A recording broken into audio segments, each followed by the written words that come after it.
నేడు నిమిషం యుగమైన క్షణములో కుసుమం మనసంచు తెరల పయనం నయనాల కొలనులో మది వీడదే మధురమే ప్రేమ మధురమే కన్ను కల నీడదే మధురమే ప్రేమ మధురమే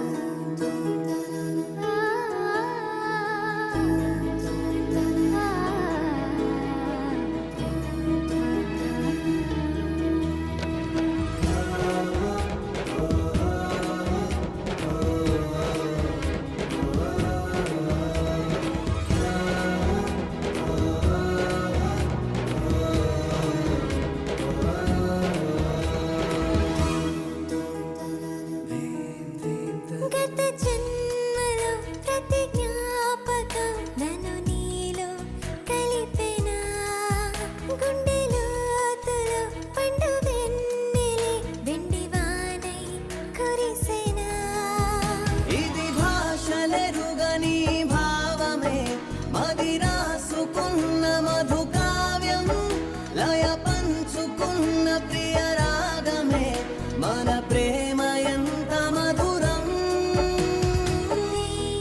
జన్మలైన వీడని బంధం మనదిలే రీనైన కాంతి పంచు చంద్రం నీవులే శిశిరం వికసించే నేడు నిమిషం యుగమైన క్షణములో కుసుమం మనసంచు తెరల పయనం నయనాల కొలనులో మది వీడదే మధురమే ప్రేమ మధురమే కన్ను కల నీడదే మధురమే ప్రేమ మధురమే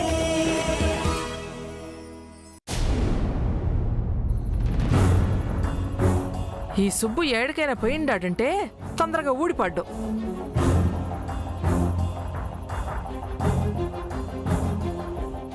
ఈ సుబ్బు ఇంకా రాడేంది?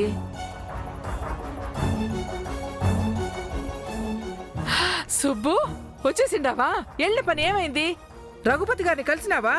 మాట్లాడినావా? ఏమన్నారు?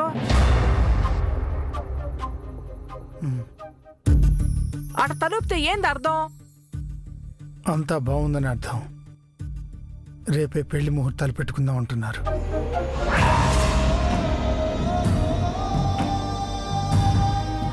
రేపేనా? అమ్మ పెద్దమ్మ తల్లి, ఇంత తొందరగా కరుణిస్తావనుకోలేదు. మనకు మంచి రోజులు వచ్చిండాయి సుబ్బు, అందుకే అంతా మంచి జరుగుతుండది. రఘుపతి వాళ్ళు ఇంకా ఏం చెప్పిండారు? పెళ్లి ఖర్చులు మొత్తం వాళ్లే పెట్టుకుంటారట. మనం రూపాయి కూడా ఖర్చు పెట్టనక్కర్లేదు. అట్నా? వాళ్ళు మొదటి నుంచి ఈ మాటే చెప్తా ఉండారు, మనమే చెవినేసుకోలేదు. వాళ్ళు ఎంత మంచోళ్ళు సుబ్బు. మన అను ఎంత అదృష్టవంతురాలో.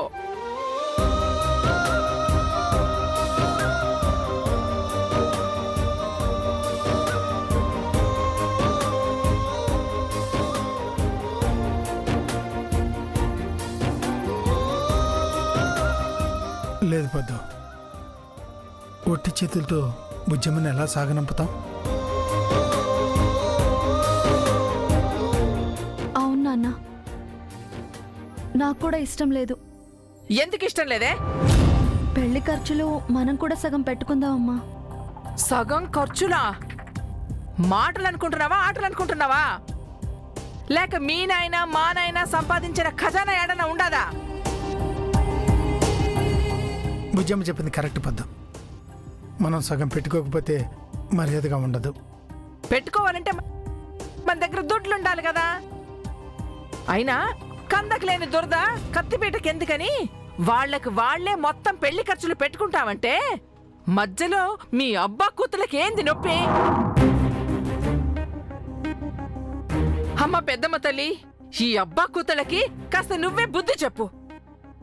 ఏ ఖర్చులు పెట్టకుండా నేను వాళ్ళ ఇంటికి వెళ్తే జీవితాంతం వాళ్ళ బానిసలా బతకాలమ్మా. వాళ్ళ దయా దాక్షిణ్యాల మీద ఆధారపడి బతికినట్టుంటుంది.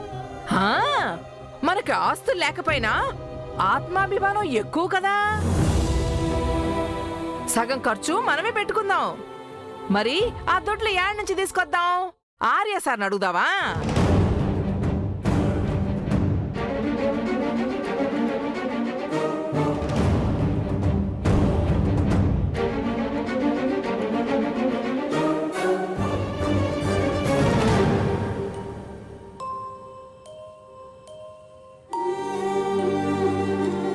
మధ్యలో ఆయన ఎందుకు అంటావమ్మా? సార్కి ఈ విషయం తెలియాల్సిన అవసరం లేదు, చెప్పొద్దు కూడా. నన్ను ఈ పెళ్లికి ఒప్పించండి అని సార్నెవరో బలవంతం చేశారు.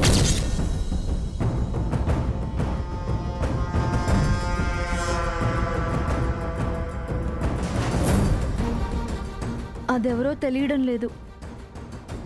తెలిస్తే ఏందే నన్నే చూస్తుంటావో? నేను గాని చెప్పినాను అనుకుంటున్నావా? అబ్బా ఆపండి, దాని గురించి వదిలేండి. ఇప్పుడు పెళ్లి ఖర్చు డబ్బులు ఎక్కడి నుంచి తేవాలో ఆలోచిద్దాం. ఆ డబ్బుల సంగతి నేను చూసుకుంటాను నాన్న, మీరేం వరి అవ్వకండి. అంటే ఆ దుడ్డు నువ్వు తీసుకొస్తావా? అదేగా చెప్తున్నాను,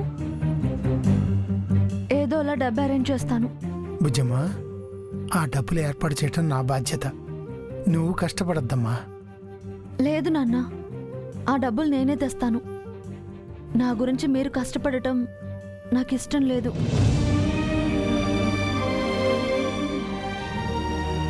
నేను ఆఫీస్కి వెళ్ళొస్తాను.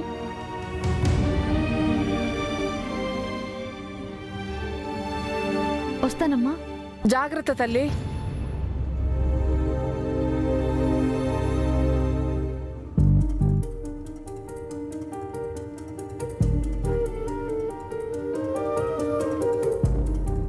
వెంటనే మీరా మేడంకి కాల్ చేసి మనీ కావాలి అని అడుగుతాను.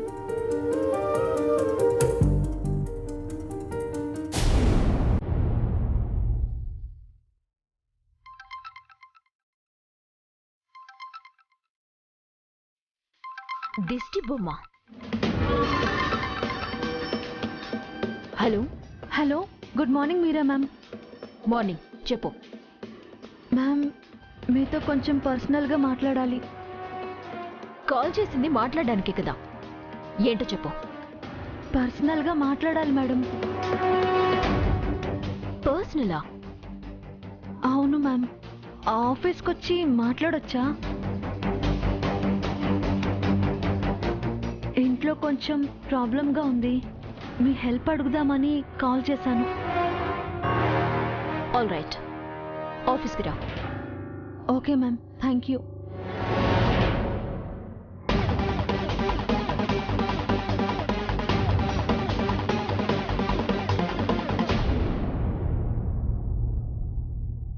యు నో వాట్ జెండే, ఇలాంటి అవకాశం కోసమే నేను వెయిట్ చేస్తున్నాను. మళ్ళీ మళ్ళీ రాని ఆపర్చునిటీ ఇది. Over anxiety not good Meeraji. It's not over anxiety Jendeji. మన ఆర్య సార్ ఎప్పుడూ ఒక మాట చెప్తుంటారు కదా, ఆపర్చునిటీ వస్తే జస్ట్ గ్రాబ్ ఇట్ అని. అలా అన్నమాట. But careful మీరాజీ. ఆర్య సార్కి అను బాగా దగ్గరైంది. ఏదైనా తేడా జరిగితే మొదటికే మోసం వస్తుంది.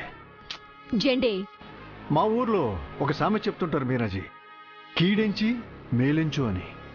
జెండే, యా,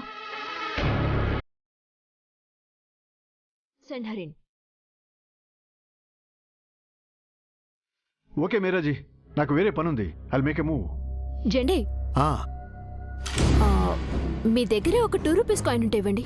దేనికి మీరాజీ? ఇవ్వండి Jende. I'll try. Yes.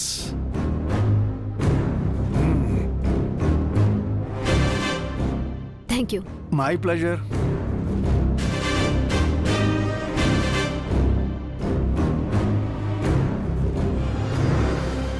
Hi Anu. Hello sir. Waiting.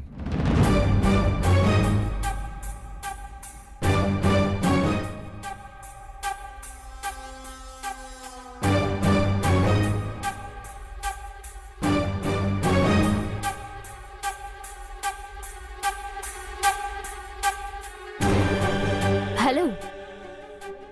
Manners. Sorry ma'am.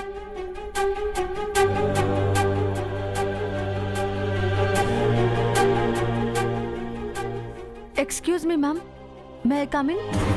That's better. Come in.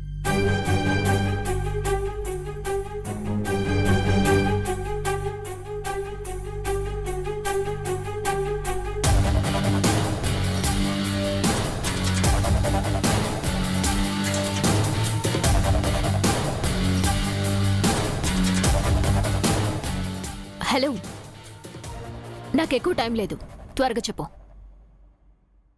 Ma'am, నాకు పెళ్లి ఫిక్స్ అయింది. ఓ గుడ్, కంగ్రాచులేషన్స్. చిన్న సమస్య ఏంటంటే పెళ్లి ఖర్చుల కోసం నాకు కొంచెం డబ్బు కావాలి మ్యామ్. సాలరీ అడ్వాన్స్ కింద ఒక 2 లక్షలు ఇవ్వగలరా? 2 lakhs?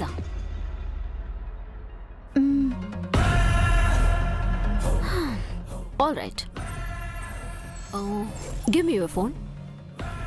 మ్యామ్, నీ ఫోన్ ఇవ్వు.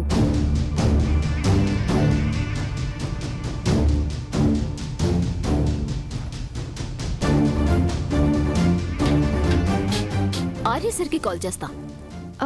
ఎందుకు మ్యామ్? ఎందుకంటే ఎవరు కాల్ చేసినా సార్ ఫోన్ లిఫ్ట్ చేయట్లేదు. కానీ నువ్వు కాల్ చేస్తే భోన్ చేశారా, వాటర్ తాగారా, ఇంటికెళ్లారా, ఇలాంటి సిల్లీ క్వశ్చన్స్ అన్నింటికి సార్ రెస్పాండ్ అవుతున్నారు. సో నీ ఫోన్ నుంచి సార్కి కాల్ చేసి ఈ విషయం చెప్తే బెటర్ కదా. వద్దు మ్యామ్, సార్కి ఈ విషయం తెలియకూడదు. ఎందుకు తెలియకూడదు? నీకిప్పుడు శాలరీ అడ్వాన్స్ ఇస్తే సార్కి తెలియకుండా ఉంటుందా? తెలిసినప్పుడు అడిగితే నేను సార్కి ఆన్సర్ చెప్పాలి కదా. Ma'am, now you got it right. ఇప్పటికైనా అర్థమైందా? అన్ని విషయాల్లో ఆర్య సార్ నీకు హెల్ప్ చేయరు. కొన్ని విషయాల్లో నువ్వు నా దగ్గరికే రావాలి. సార్కి తెలియకుండా నీకు డబ్బులు ఇవ్వాలంటే నేను నా పర్సనల్ అకౌంట్లోంచి తీసివ్వాలి. ఇస్తా, బట్ 1 కండిషన్.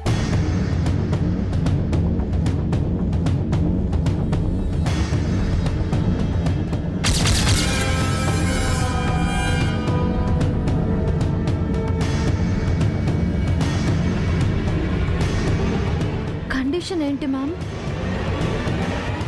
ఇకపై నువ్వు ఆర్య సార్తో మాట్లాడకూడదు.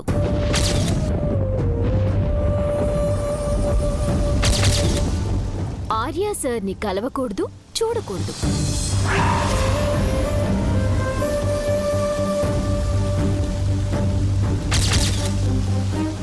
ఆర్య సారే కల్పించుకొని నీతో మాట్లాడాలనుకున్నా నువ్వే అవాయిడ్ చేయాలి.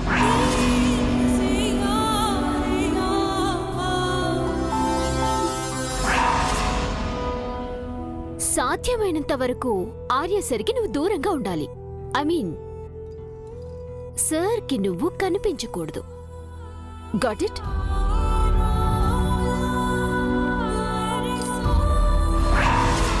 అర్థమయ్యిందా లేదా?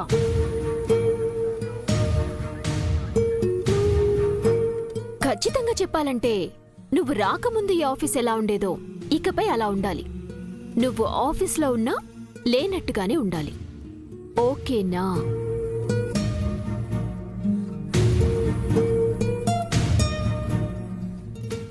మ్యామ్. మాట తప్పవుగా. No ma'am. నిన్నెలా నమ్మాలి? మధ్యతరగతి ఆడపిల్లని. మాట ఇచ్చే ముందు ఆలోచిస్తాను గాని ఇచ్చాక ప్రాణం పోయినా మాట తప్పను మ్యామ్. గుడ్.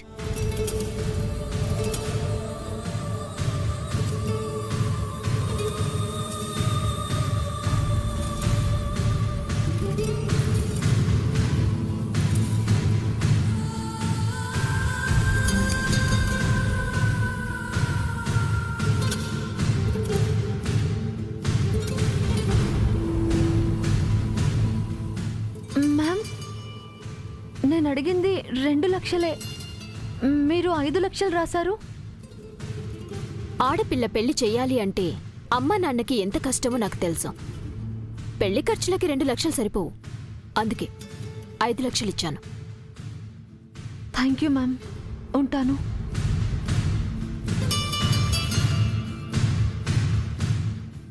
అను వెయిట్.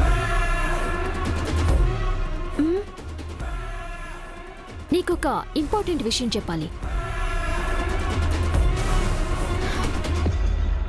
అదేంటో తెలుసా? 2 రూపాయలకి చాలా పవరుంది గురు. కదా అను?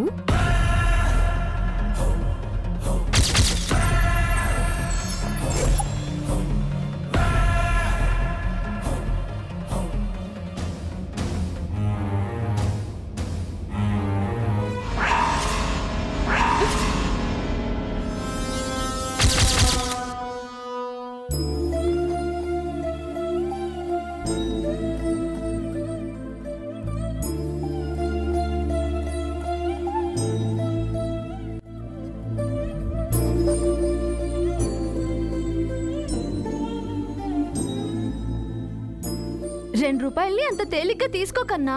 1,00,00,000 రూపాయలకి 2 రూపాయలు తక్కువ అయితే అది 1,00,00,000 అనిపించుకోదు. 2 రూపాయలకి అంత పవర్ ఉంది.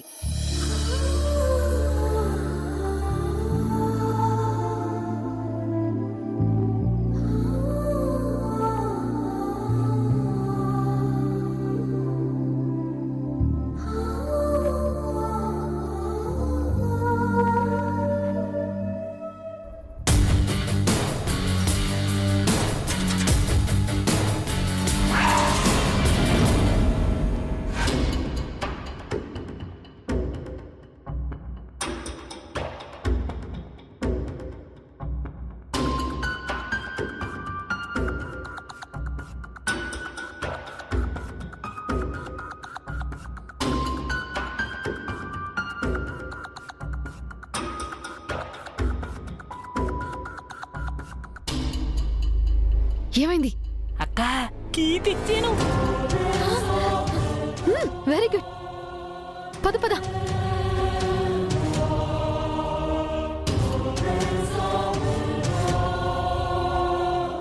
త్వరగా రారా, టైం అవుతోంది. ఓపెన్ చెయ్యి. అక్క భయమేస్తుందక్క. ఓపెన్ చెయ్యి.